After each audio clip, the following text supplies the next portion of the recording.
Sir আপনার নাম কি? সোমনাথ ভট্টাচার্য। আপনি কোথায় থাকেন? আমি পাতুলিয়া থাকি। আপনি কোন সমস্যার কারণে এসকে সঞ্জীবনীতে ভর্তি হয়েছিলেন? আমি ভর্তি হয়েছিলাম, একটা হচ্ছে চক্ষু, অক্সিজেনটা নেমে গেছিল, খুব 90-তে এসেছিল। আর কিছুটা যথারীতি অক্সিজেন কমার সাথে সাথে রেসপিরেশনের কিছুটা ট্রাবল ছিল, রেসপিরেশনের ট্রাবলটাও কিছুটা কমে গেছিল। আচ্ছা, এই হাসপাতালে চিকিৎসা নেওয়ার আগে আপনি কি অন্য কোথাও গিয়েছিলেন চিকিৎসা নেওয়ার জন্য? যেখানে সঞ্জীবনী আছে সেখানে অন্য জায়গায় যাবো কোথায়? আপনি অন্য কোথাও না গিয়ে কেন এসকে সঞ্জীবনী বেছে নিয়েছিলেন? কারণ প্রথম হচ্ছে সঞ্জীবনী যারা এখানকার যে মেন দুজন স্টাফ আমার খুব কাছের লোক, তাদের সাথে আমার ব্যক্তিগত সম্পর্ক খুব ভালো। মাকে ভর্তি করেছিলাম। দ্বিতীয়, এর আগে আমার মাকে একবার আমি ব্লাড দেওয়ার জন্য নিয়ে এসেছিলাম, আমার শালিকেও একবার ব্লাড দিতে নিয়ে এসেছিলাম। আমার ব্যবহারগুলো খুব ভালো লেগেছিল। আপনি আমাদের হসপিটাল সম্পর্কে কিভাবে জানবেন?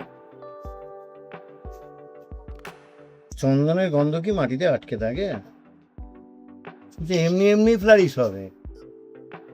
আপনার যদি সেরকম, আমার কোনো মার্কেটিং এর লোকের দরকার লাগে না, আমি এমনিতেই আমার সঙ্গে যা মানুষের যা জনসংযোগ আছে আমি তাতেই জানতে পেরেছি।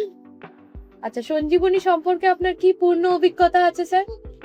আমার সবচেয়ে যেটা ভালো লেগেছে, একদম প্রাণ খুলে নির্দ্বিধায় I am feeling from core of my heart, এখানকার সিস্টাররা এবং আদার্স যারা, চিন্তা করা যায় না, রাত্রিবেলা 2টোর সময় ডেকেছি, 1:30টার সময় ডেকেছি, 1টার সময় ডেকেছি, এক বাক্যে এই সারাটা যদি আপনারা এই ধারাবাহিকতাটা বজায় রাখতে পারেন, ভবিষ্যতে আমাদের ওয়েস্ট বেঙ্গলে অনেকে খুব ভালো একটা স্বাস্থ্য পরিষেবা কেন্দ্র হবে।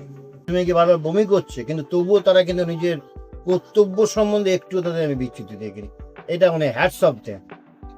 সবকিছু কিন্তু পয়সা দিয়ে করা যায় না, নিজস্ব থেকে যদি আজ না থাকে ম্যানেজমেন্ট সবকিছু করাতে পারে না, স্টাফেরাই হচ্ছে এর গৌরব।